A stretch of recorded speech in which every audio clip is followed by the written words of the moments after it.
investigators in the United States are now searching for a motive in the murders of two Brown University students and a physics professor in Massachusetts in separate but linked attacks after the prime suspect was found dead from an apparently self-inflicted gunshot wound.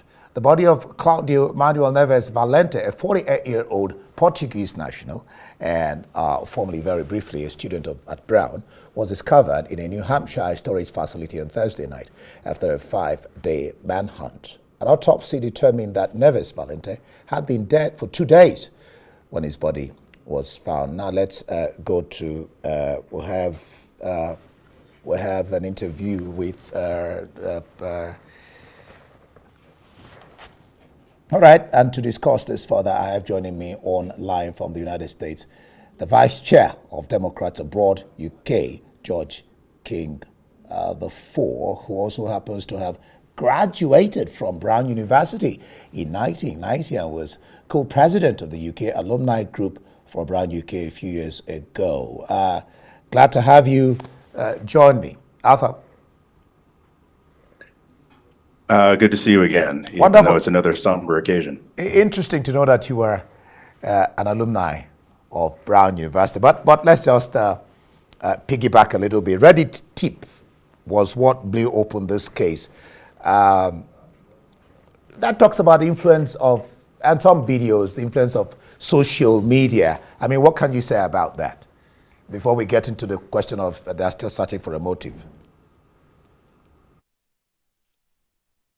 Yeah, I think the motive element is probably the piece that is the least clear. The investigations that have come out and the work of the police and FBI and so forth has been superlative in finding what happened and why and how, but the underlying motivation, I think, is still a lot less clear. There's been a lot of speculation because the attack seems so personal. This personal connection with this fellow Portuguese physicist and this building at Brown University where the shooter would have studied himself when he was a Brown graduate student. So it does seem like it's quite personal, but we don't really know the motivations. Yeah, I mean, this event, when it happened, it didn't take, I think it was about 6 days, and then the authorities, located this guy in that facility. You'd say great work by the authorities?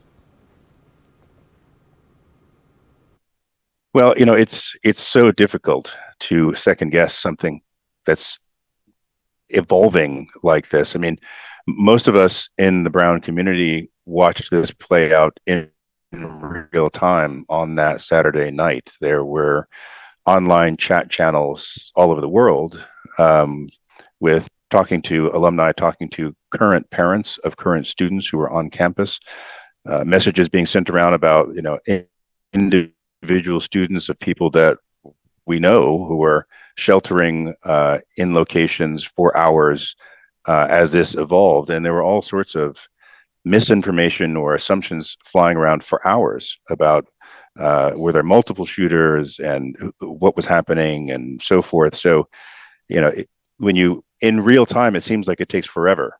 Every hour, every day seems like an eternity of uncertainty when you don't know if you're safe.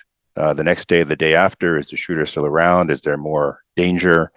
So, it felt in the moment like it took a really long time. But in reality, for someone that was covering their tracks intentionally, had planned this out, it was a pretty quick effort to be able to solve this. And as you may know, the breakthrough came from a particular observer that engaged with the shooter, had some interaction, and was able to report that to the police and allow them to break the case and solve who the person was, where they were, and even though the person was already dead when they discovered them, I think part of the part of what had to happen was a real feeling of resolution, so that people knew who had done this. People knew that the danger was over. They could start to heal. They could start to recover, and not continue to be, fearful for their personal safety. So one can then say that the issue of fear has been taking off the streets. Are the schools back? I know the schools were closed because of the question of fear when the shooter was still at large. Yeah, I guess luckily, in some sense, this happened right at the end of school term. So, for example, the session that he interrupted and was shooting the students in was sort of a preparation session for final examination. So the school term was ending right at that moment. So since then, students have returned home. On Friday in London, there was as an example, there was a gathering organized for returning students that had been on campus, had endured this event, were now back at home, but were isolated from each other. And so there was an opportunity created for them to come together as students in London returning home, to talk to each other, to heal, to bond over this tragic experience that they all went through. I think there'll be another session like this probably coming up after the holidays. So the timing was lucky in that sense, in that students aren't still on campus in that environment right after that trauma, but have an opportunity to step away and heal and recover and so forth. I think the challenge, though, will come when they go back to school in January, because it will clearly be different. It will feel different. There will be different security. There will be a different sense of safety. There were some messages in the chat about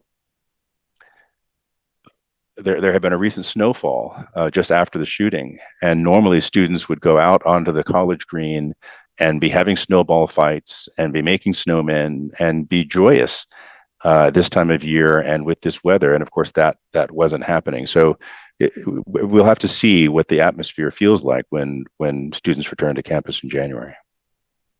All right, Arthur.